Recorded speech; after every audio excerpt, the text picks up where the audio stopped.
Anem a parlar d'accessibilitat emocional i per a parlar d'aquest tema tenim el gust de presentar a Pilar Pérez Esteve i a Toni Solano. Els dos mantindran una conversa al voltant de com incloure el benestar emocional en el paradigma del disseny universal. Reflexionaran sobre el poder de les nostres paraules per a crear entorns emocionalment accessibles i oferiran claus i idees per a aconseguir l'acompanyament emocional a docents, alumnat i famílies.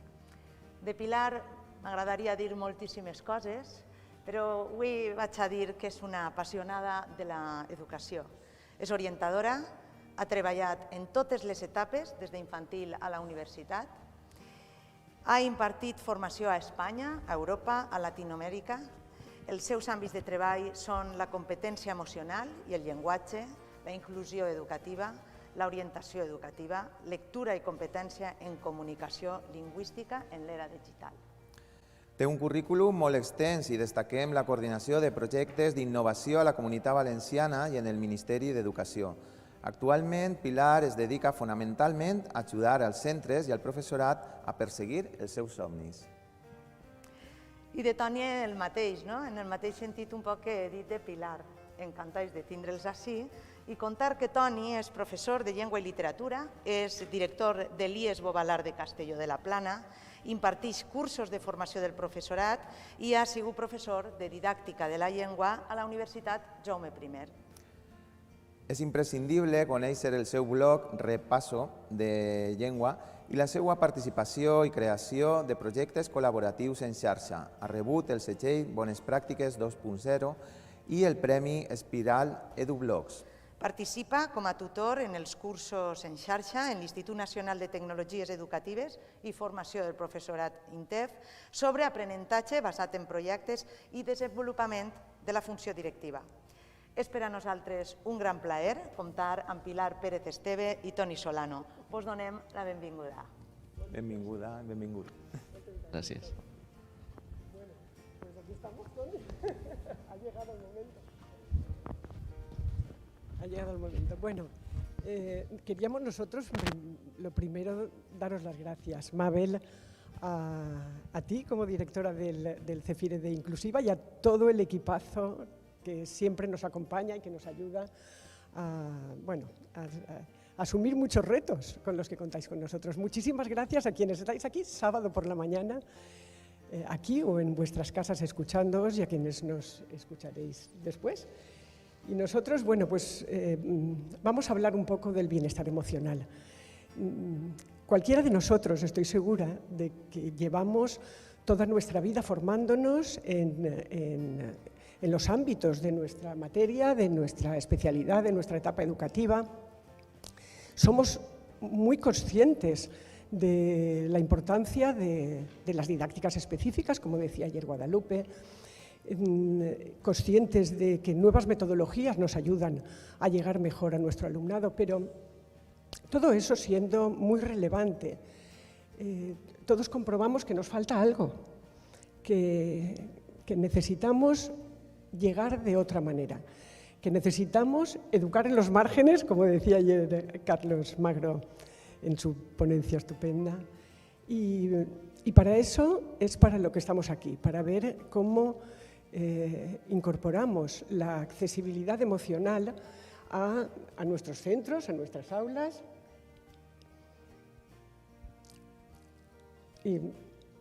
Sí, bueno, yo soy alcalde de un pueblo de 1000 personas y tal como está organizada la estructura escolar, que lo comentaba también ayer Carlos y lo comentaba también Lupe, es un pueblo de 100 jueces y 900 delincuentes. Y a mí no me gusta. O sea, no me gusta que un centro educativo sea esa estructura de docentes como jueces, alumnos como delincuentes que están continuamente bajo supervisión, ¿no? Incluso esa percepción de los centros educativos como cárceles, que muchas veces se dice que son parque de atracciones. Desde luego los alumnos no lo viven como parque de atracción, en muchos casos, lamentablemente. Y a mí lo que me gustaría es ser alcalde de un pueblo donde se convive, y donde se convive, como ha dicho Pilar, donde se convive con amabilidad, donde vas y recibes buenos tratos, porque en el fondo somos personas y en la parte de docentes somos docentes, profesionales, pero en la parte de alumnos también necesitan un bienestar emocional, un bienestar en cuanto a las relaciones, en cuanto a su desarrollo personal. Y luego hay una parte del pueblo que está fuera, que generalmente está fuera, que son las familias, y que también nos gustaría que participaran de esa convivencia sana. Entonces, creo que de alguna manera esta accesibilidad emocional y trabajar las emociones, que muchas veces se confunde con convertir los centros en algo como un mundo de Mr. Wonderful, ¿no?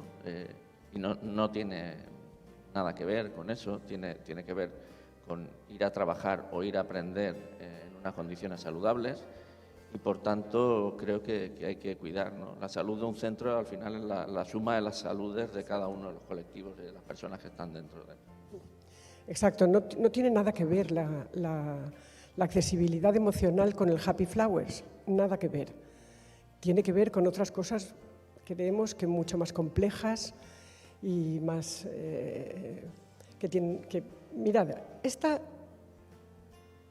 transparencia creo que ilustra, porque nosotros cuando hablamos de bienestar emocional, normalmente, inmediatamente pensamos en el bienestar emocional de nuestro alumnado, porque en definitiva son pues, las personas a las que dedicamos nuestra vida. Y que pocas veces nos planteamos nuestro bienestar emocional. A mí esta imagen me gusta mucho mostrarla porque parece antinatural. Cuando vas en un avión y te dicen que si hay riesgo de accidente, tú, antes de ponerle la máscara a tu niño o a tu niña, te la has de poner tú. Y eso es antinatural. Sin embargo, es muy relevante. Y cuando preparábamos esta intervención, Toni y yo, pensamos, vamos a empezar por nosotros, porque si yo no estoy bien como docente, si nosotros no estamos bien, nada funciona. Y ese bienestar emocional tiene que ver, hay, como siempre, los tres pilares del diseño universal, con estar presentes, con sentirnos acogidos, con poder participar y con aprender. Cada vez hay más estudios, aquí tenéis algunos, que asocian el bienestar emocional al reconocimiento que tenemos. ¿Nosotros nos sentimos reconocidos en nuestros centros? ¿Reconocemos el trabajo de nuestros compañeros? ¿Sabemos qué es lo que están haciendo? Porque es que muchas veces ni siquiera sabemos qué está haciendo nuestro compañero, no digo ya de nivel, de departamento. Y incluso no sabemos sus nombres. Lo que no se nombra no existe. Lo primero es saber de los nombres de tus alumnos, de reconocerlos. Por lo tanto, tejer lazos, preguntar, escuchar, compartir, estar presentes, sentirnos parte, sentirnos competentes. Yo le contaba a Toni, una compañera, en una sesión de las del confinamiento, una buena tutora que tenía 5 perfiles abiertos. Cuando hablaba, reverberaba. Esa sensación de incompetencia, de malestar, que todos hemos sentido y que nuestros alumnos han sentido muchas veces, que todos sentimos frente a algo, nos hace infelices. Y el bienestar es lo más importante. ¿Qué cosas podemos hacer para minimizar eso, Toni? Porque a ver, bueno, tú has apuntado algunas claves, ¿no? Por un lado, el sentirse acogido. Yo creo que muchas veces no hay buenos planes de acogida, ¿no?, al profesorado en los centros, quizá porque este modelo casi fabril, ¿no?, en el que estamos, que llegan. Este año, por ejemplo, nosotros nos hemos sentido muy desbordados, un incremento muy grande de personal que se ha incorporado el 1 de septiembre, en un centro que era muy pequeñito y que está creciendo mucho. Y de golpe, de recibir en septiembre 3 o 4 personas nuevas en las que podías sentarte con ellos, explicarle cómo funciona el centro y tal, a encontrarte una fila de 20 profesores o 30 profesores en la puerta del despacho y tener que estar dándoles carpetas y luego hacer una reunión grupal para todos, yo me sentí muy mal. Me sentí mal porque quizá uno de los valores en los que estábamos apostando era esa recepción personal, ese trato de tú a tú, ese sentarnos ahí en la mesa y charlar un rato de cómo funciona el centro, lo estábamos perdiendo, ¿no? Y creo que es un punto fundamental cuando un docente llega nuevo a un centro, que tenga una acogida excelente, o sea, que se le acompañe, que, como dices tú, que se le reconozca por el nombre, que vayas con él, recorras el centro, le enseñes los sitios. Es fundamental, porque es el momento en el que va a formar parte del centro o se va a despegar. Y luego ese otro reconocimiento diario, ¿no? El estar ahí, ¿no? Nosotros el despacho lo compartimos vicedirección, jefatura de estudios y dirección, estamos los tres, de modo que siempre hay alguien y siempre está la puerta abierta, ¿no? Y no solo por el tema COVID, siempre, antes del COVID estaba la puerta abierta. Pase quien pase por ahí. Las prioridades siempre son alumnos, familia y luego profesores, ¿no? Porque entiendo que también el profesor es un profesional y puede tener un rango de espera mayor. Pero sí que es verdad que a lo largo de todo el curso los equipos directivos tienen que estar apoyando al personal docente, porque es, como has dicho tú, un profesor contento son 150 alumnos contentos. Va en una escala piramidal. Puede ser la estafa piramidal o puede ser el bienestar piramidal. Si mantienes a tu profesorado contento, los alumnos estarán contentos. Es así, es una regla de tres que ya no son reglas de tres porque están prohibidas o algo así. Voy a poneros un ejemplo, un ejemplito. En mi último instituto, que ya no estoy ahí, pero amo a mis compañeros y a mi centro. Bueno, y en casi todos los institutos, en la sala de profesores, hay un tablón de anuncios en donde se pone dónde están los niños de segundo A, de tercero B, porque están haciendo alguna actividad fuera del aula. Adoptar la costumbre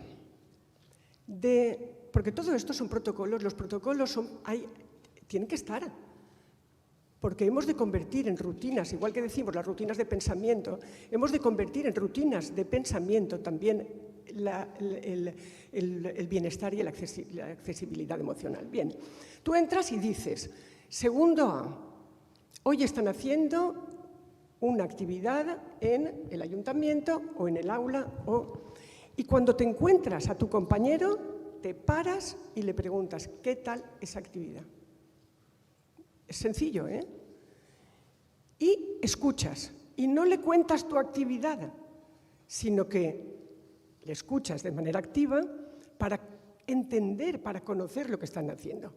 Aprovechas una guardia de patio para preguntar a tu compañero, además de dar vueltas por allí, para preguntarle qué hace, para aprender de él. Naturalmente, mucho mejor si hay espacios consolidados de comunicación. Y otra cosa que funciona muy bien es poner en el vestíbulo un vídeo con todo lo que se va haciendo en el instituto. O tener una revista digital que nos fuerza a pensar un poco y a escribir lo que hacemos, porque escribir es la mejor manera de pensar, de formalizar nuestro pensamiento. Entonces escribimos lo que estamos haciendo muy brevemente y lo mostramos a los demás. Hay que subir a nuestros alumnos. Yo recuerdo aquí, hace 3 años, subimos, yo no sé, me traje un autobús a 50 chavales a este escenario. Tenemos que subirlos nosotros a nuestros compañeros, darles valor y subirlos a un escenario. Darles voz y valor, porque es que es imprescindible. Sí, en realidad hay dos maneras de poner en valor esa tarea diaria, ¿no? Por un lado, la informal, ¿no? Esto que decimos, ¿no? De pasar a hablar con ellos y, oye, qué chulo esto que estás haciendo, ¿no? Y luego la formal, ¿no? A través de, bueno, pues si hay perfiles en Twitter, perfiles en Facebook y tal, pues siempre dar visibilidad a lo que se hace en clase, que yo siempre creo que es algo fundamental en los centros, porque ya hablaremos de cara a las familias también, ¿no? Tranquiliza mucho que las familias se asomen a un perfil de un centro educativo y vean que los chavales están haciendo cosas interesantes, que sus profesores son competentes, que sus profesores están sacando adelante actividades interesantes. Y luego generar espacios, como dices tú. Nosotros tenemos a final de curso, en ese periodo de las reclamaciones de julio, unas jornadas en las que se muestra a los compañeros lo que has hecho a lo largo del curso. Entonces, una jornada formativa, formal, pero no demasiado, donde la gente cuenta lo que ha hecho. Porque, como decías tú, o sea, pasa el año y a veces no hay ni espacios ni tiempos para compartir, pero es que tampoco hay ganas de enseñar, porque no apetece sentarte a escribir, como no tengas ya una terapia de escritura, que tengas un blog y tal, a nadie se le ocurre poner allí lo que está haciendo. Pero sí que es verdad que a final de curso se puede hacer un resumen y contar. Y eso dignifica mucho tu trabajo, porque hay una cierta... por un lado, entre los docentes, ayer hablaba Marian, los sesgos, ¿no? Por un lado, estos sesgos, ¿no? Ese sesgo del superviviente, que es muy malo en el gremio docente, ¿no? Ese sesgo de, como a mí me funcionó, ¿no? Como a mí me funcionó, los demás les tiene que funcionar, ¿no? Como yo lo pasé mal en el colegio, a mí me daban collejas y tal, pues no pasa nada porque yo le grité a los niños y tal. Mal, ¿no? También te podía decir el consejero de educación de turno que como tú estudiaste con 40 en clase, pues ahora también podías estudiar con 40 en clase, ¿no? Pero bueno, esos sesgos ya no nos gustan tanto, ¿no? Pero luego está el otro, el sesgo del impostor también, que nos asalta a veces, ¿no? Esa sensación de que estás haciendo cosas en clase que tampoco vale la pena que las cuentes a nadie ni que nadie se entere. Y realmente son cosas muy potentes, son cosas que son muy atractivas y que seguramente otro no sabe que están funcionando y que le pueden venir muy bien. Entonces hay que intentar, de alguna manera, encontrar esos momentos para eso, para el bienestar docente en cuanto a reconocimiento y en cuanto a transparencia de cara al resto del claustro. Sí. ¿Y qué decir de nuestros alumnos, no? Cuando hablamos a mí esta mañana, bueno, ayer fue un día fantástico y me ha encantado que habláramos, en primer lugar, de que no existe accesibilidad emocional si no hay accesibilidad cognitiva. Es muy importante poder llegar a los espacios. La foto que nos mostró ayer Lupe Jover de la plaza esta del Robson Square de Vancouver, que es un espacio fantástico. Los espacios que nos han mostrado hoy son espacios fantásticos. Pero lo más difícil, la accesibilidad más difícil, y todos los que somos docentes lo sabemos, es la de que comprendan nuestros alumnos, que entiendan lo que estamos trabajando. Para eso ya dijimos ayer que la competencia en comunicación lingüística es el corazón. Entonces necesitan sentirse competentes, necesitan sentir que forman parte, que están aprendiendo con sus compañeros, que no están con unos materiales completamente distintos, con unos dibujitos infantiles horrorosos y en un aula diferenciada, sino que la inmensa mayoría del tiempo están con sus compañeros. Pero claro, para eso no podemos hacer todos página 10, porque si todos son página 10, es imposible. Es imposible que atendamos a ninguna individualidad, pero desde luego es imposible que atendamos a los más vulnerables. Por lo tanto, sentirse competentes, sentirse seguros, sentirse acogidos. Mirad esta imagen estupenda. Sí, bueno, un poco utilizar métodos que no los dejen fuera, ¿no? En el caso del desarrollo del trabajo por proyectos, una de las cosas interesantes que tiene es esa, ¿no? Que permite que competencias o capacidades diferentes puedas trabajar de manera conjunta, ¿no? El que formen parte de ese todo, ¿no? Que a ellos los hace sentir bien, porque, claro, para los que estamos en secundaria es un trauma, ¿no? Verlos llegar. Nosotros tenemos todos los años casi 200 alumnos nuevos en primero de la ESO y sabes que para ellos es un trauma, ¿no? Porque salen como de ese entorno seguro, que es entorno del cole, donde todos se conocen, donde son una familia, y van a ese pueblo que os decía antes, no van a ese pueblo que es un pueblo que tienen ahí a 100 policías o a 100 jueces que los están examinando con lupa y no saben por dónde andar. Comentaban las compañeras antes lo de quién no se ha sentido perdido. todos los niños de primero de la ESO cuando llegan al instituto se sienten perdidos, pero además que no saben ni dónde están las cosas, ni quiénes somos, no conocen a nadie, no conocen los espacios. Eso les genera una gran frustración, ¿vale? Y hay que estar continuamente diciéndoles, yo camino muchísimo por allí, por el centro, salgo a la hora de los patios, estoy hablando con ellos, intento que nos conozcan, que sepan dónde estamos el equipo directivo por si tienen cualquier problema, independientemente de la labor de los tutores. Creo que tiene que haber unas figuras para gestionar esa convivencia, para que sepan otra vez que hay unos referentes a los que pueden acudir en el caso de tener problemas o no, y para que se sientan estimados, porque muchas veces, lo que me encuentro muchas veces es, uy, ha venido el director a hablar conmigo, y no ha sido para reñirme, ¿no? Porque la idea que tienen de que el director hable con ellos siempre es para reñir.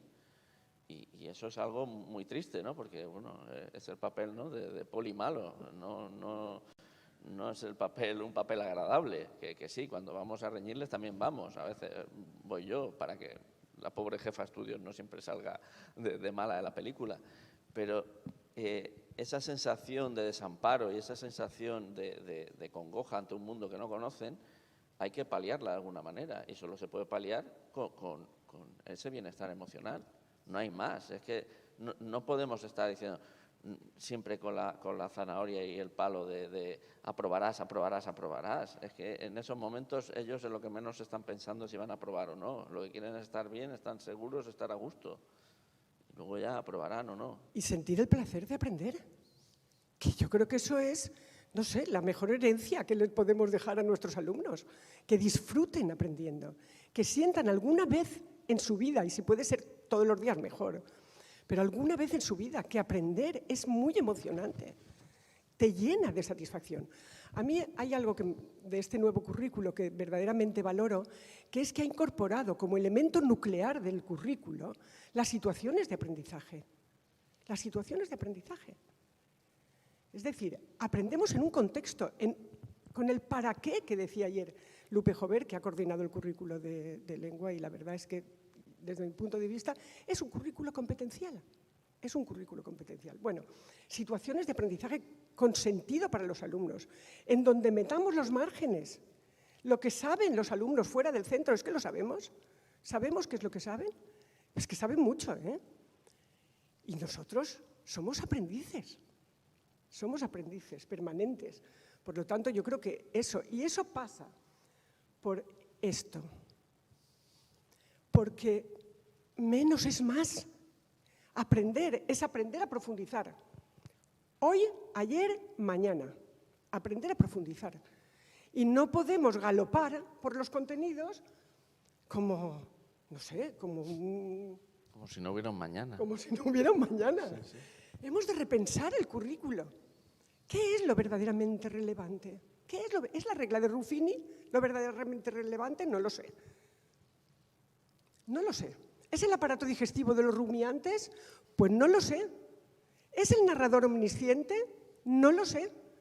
Lo que sí sé es que lo importante es que aprendan lo que es relevante, lo que les va a servir hoy para seguir aprendiendo mañana. Que aprendan a comunicar, que aprendan a comprender lo que leen, que aprendan a expresarse. A ser competentes. No sé el nuevo currículo si realmente ya va a sentar lo que ya venía del otro y que parece ser que estamos dándole vueltas continuamente. Sí que es verdad, el currículo tal como está, al menos yo el de primaria no lo conozco, pero el de secundaria es un despropósito total de principio a fin.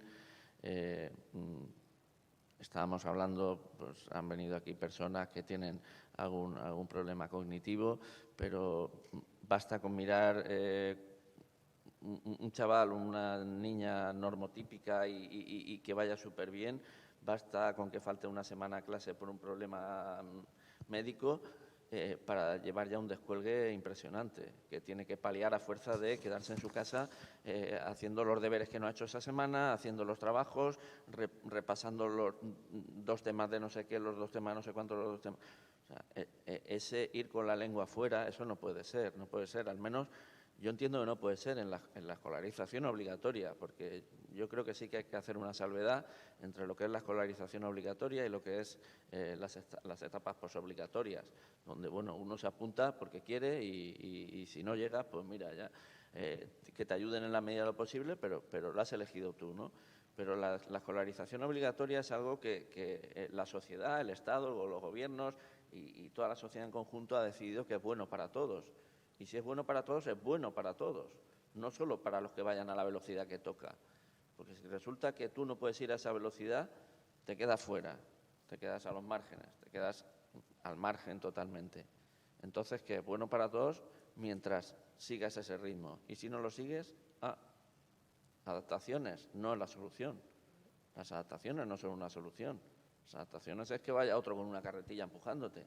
No, es que igual la solución no es correr tanto, es pararte y profundizar en las cosas. Y también para los estudiantes con altas capacidades, que les gusta profundizar. Y a todos nos gusta profundizar, lo que pasa es que a veces no lo hemos probado. A todos nos gusta el 5J, pero si nos lo dan a probar, lo sabemos, si no, no lo sabemos. A todos nos gusta, como decía mi maestro Felipe Zayas, cernuda, si nos lo leen, si nos lo presentan, si nos lo acercan. Si no nos lo acercan, los niños que no han tenido esas oportunidades de tener ese entorno enriquecedor en casa, se las tenemos que dar en la escuela. Y para eso nos hace falta repensar el currículo. Y a mí, porque aquí nos podríamos pasar, pero me gustaría traer este vídeo, porque ya que Elena Martín, por un problema de salud, no ha podido venir, me gustaría este trocito. Bueno, estas conversaciones, que fueron una serie todas interesantísimas, bueno, hemos seleccionado este trocito, a ver qué os parece. ¿Lo ponemos? Es una conversación precisamente sobre esto, sobre la capacidad de aprender, de pensar sobre la acción, porque es que a veces hacemos mucha acción y no pensamos sobre la acción y nos parece pues, casi...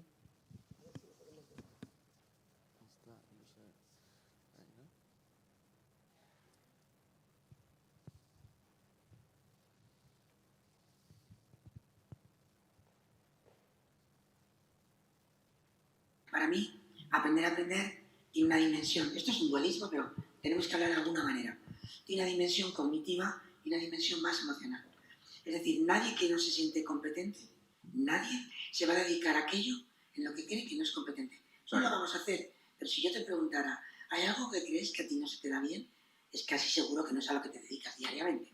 Por tanto, de la escuela sale gente esponjada y sale gente encogida. Yo lo explico así. Entonces, lo que tenemos que entender es que cuando un alumno fracasa, pasan dos cosas, al menos dos. Una, no aprende el conocimiento, el saber concreto, pero aprende que no sabe aprender. Entonces, aprender a aprender, además de que sea una reflexión sobre tu aprendizaje, tiene que hacer reflexionar a los alumnos sobre por qué creen que han aprendido o no. Y hacer que se alejen de esas concepciones más intransformables, estáticas, innatistas. Si no son innatistas, son estáticas. Ya te has construido, ya no puedes, ya eres adolescente, eres estática, y por tanto, y conseguir que el alumno se explique el éxito o el fracaso por variables que uno puede hasta cierto punto controlar, hasta cierto punto con la ayuda del otro, no uno mismo, que todo se hace en inter-intra. Estas son todas las ideas, todo se hace en inter-intra, pero la ayuda que tú me das luego tiene que ser mía.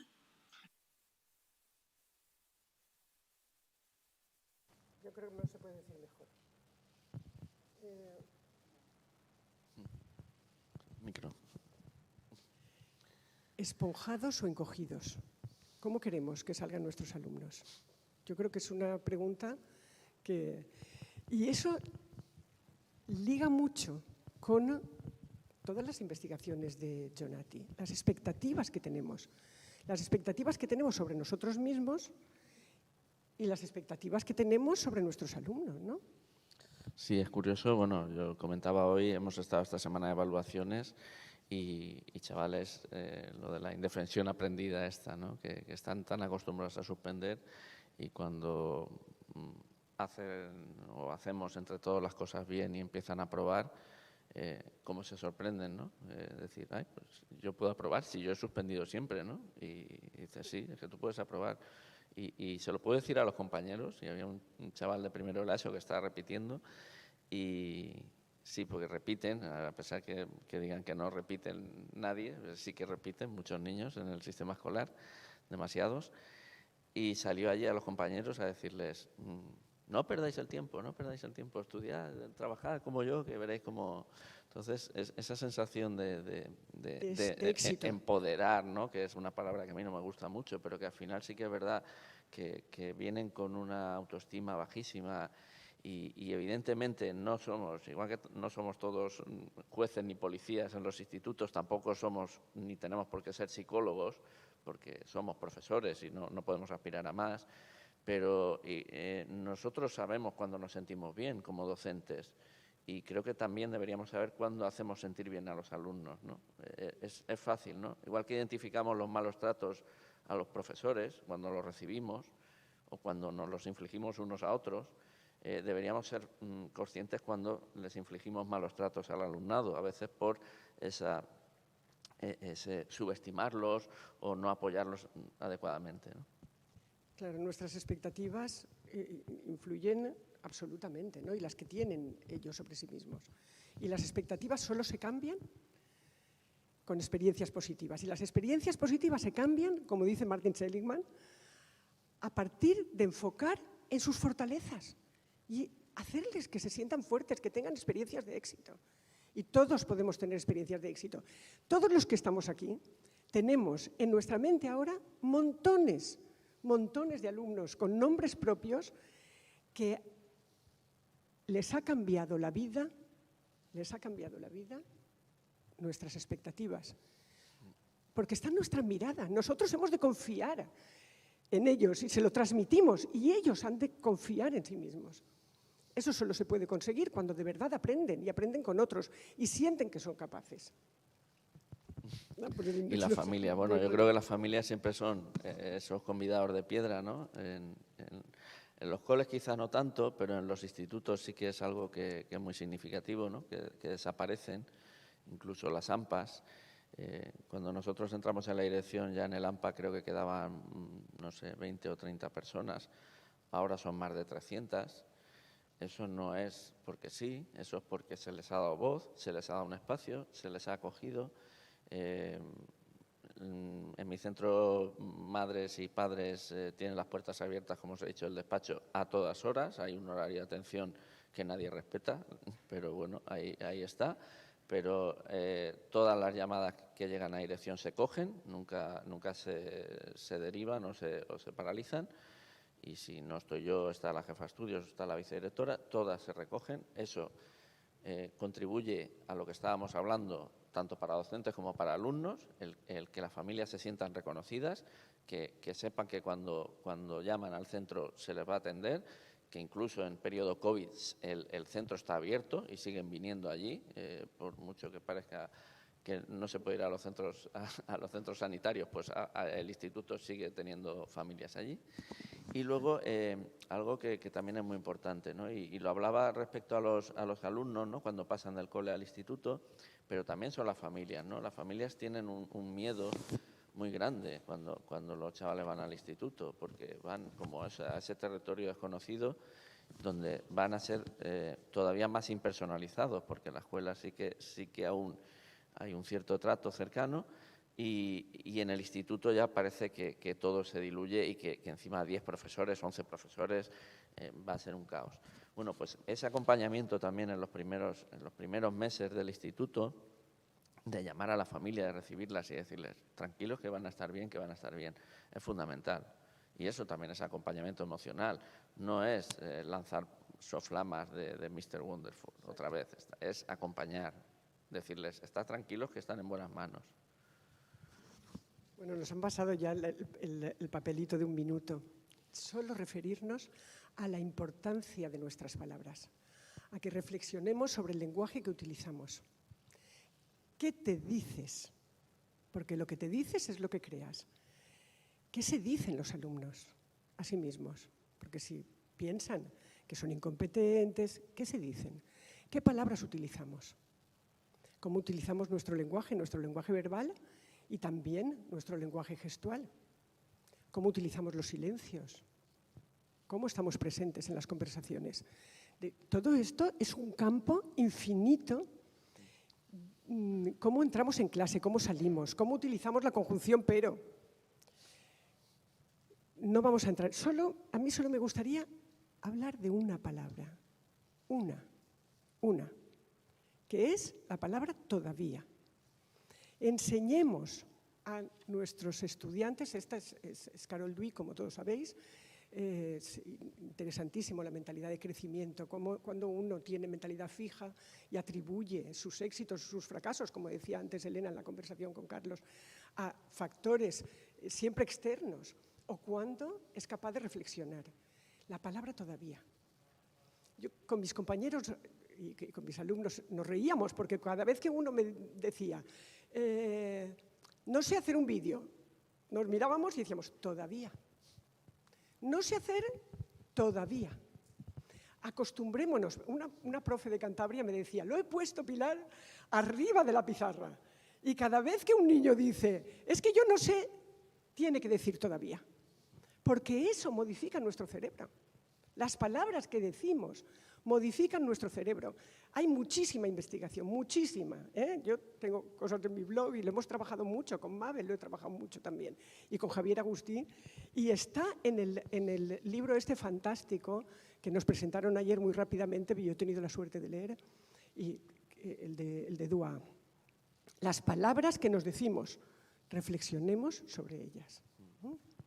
Yo solo quería que al final quedemos en el tema de las palabras, la comunicación no violenta, que abandonemos ese lenguaje de trinchera, ¿no? Ese lenguaje de ver la sala de profes como esa trinchera, ¿no? En donde sales a una batalla o una guerra, ¿no? Creo que los chavales merecen algo más. Esa sensación de llegar en las evaluaciones y que solo se cuente lo malo, ¿no? Cuando pasan tantísimas cosas buenas en un trimestre, ¿no? Y de las que se pueden hablar, y que siempre oigas, es que fíjate, se han pegado en el patio, sí, se han pegado en el patio 2, pero otros 830 estaban pasándoselo bien. O sea, siempre tendemos a cargar en lo negativo y valorar muy poco lo positivo, y eso nos pasa muchas veces en clase. Es que ¿cuántas veces? Bueno, si sois padres y madres lo habréis oído, que llegan vuestros hijos, es que dice la maestra que somos el peor grupo que ha tenido en su vida, ¿no? O sea, yo de peores grupos, se ve que mis hijas han pasado por todos los peores grupos de la vida de sus maestros, con lo cual no sabes si es que es una progresión ya que algún día explotará. Pero es triste, ¿no? Que ese lenguaje que a veces lo usamos como una manera de defendernos también, ¿no? Sois el peor grupo, sois el grupo más charlador, o sois el grupo que peor os portáis. Eso va calando y yo creo que al final no les hacemos nada bien. A veces hay que decirles, qué buen grupo sois, ¿no? Qué buena gente sois, ¿no? Y eso contribuye a que se sientan bien, porque igual que a nosotros nos gusta cuando llegamos a los centros que nos digan... parece buen tipo, seguro que lo vas a hacer muy bien, ¿no? Claro. Y nada más. Fíjate, lo que iluminas es lo que ves. Siempre hablamos, y a mí me gusta mucho decirlo, hay que darles voz y poder a los chavales y a nuestros compañeros. Ilumina la gente generosa, no sé, el proyecto Pigmalión, los proyectos de los chavales maravillosos que tenemos. Ilumínalos y ponlos de moda. Y se convertirán en el referente. Díselo. ¿Os imagináis que yo entrara a la sala profes y dijera, sois el peor claustro que he tenido en mi vida? O sea, no salía vivo de allí. Pues esto un poquito en clase, ¿no? Claro. Pues nada, bueno, muchísimas gracias. No nos olvidemos que nosotros somos sopladores de brasas, como dice mi amiga Andrea Giraldez. Gracias, muchas gracias.